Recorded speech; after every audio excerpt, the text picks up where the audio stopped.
9 তারিখ সোমবারের সকালটা ছিল এই রকম। সূর্যি মামার দেখা মেলেনি, চারিদিক কেমন অন্ধকার অন্ধকার, কুয়াশায় ঢাকা। শীতকালে রোদ না উঠলে কেমন যেন মনে হয় ঠিকঠাক সকাল হয়নি, একটু শুয়ে থাকতে মন চায়, কিন্তু তাতে কি, ঘড়ি তো তার মতো চলছেই। তাই শুরু হয়ে গেল খাওয়া দাওয়ার প্রিপারেশন। ব্রেকফাস্টের পরে লাঞ্চের প্রিপারেশনও কমপ্লিট করে আমাদের বাড়িতে বিভিন্ন রকমের আইটেম রান্না হয়, মানে প্রচুর রকমের রান্না হয়। এরকমভাবেই হয়ে আসছে চিরদিনই, শুরুর থেকেই দেখছি। তো এই যে অনেক কিছু রান্না হয়েছিল, এটা শর্ট ভিডিওতে আমি দিয়েছিলাম।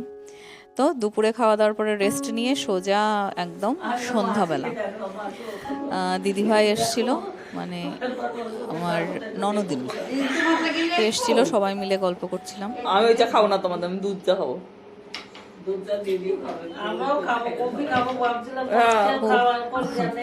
হাসি মজা, বেশ বেশ আড্ডা দিচ্ছিলাম সবাই মিলে।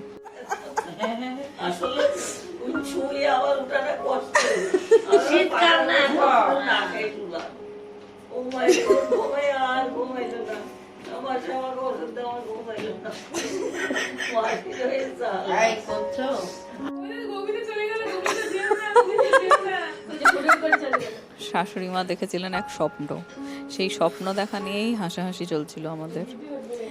ভালোই কেটেছিল সন্ধ্যাটা, এইগুলো থাকবে না আজকের জন্য এটুকুই।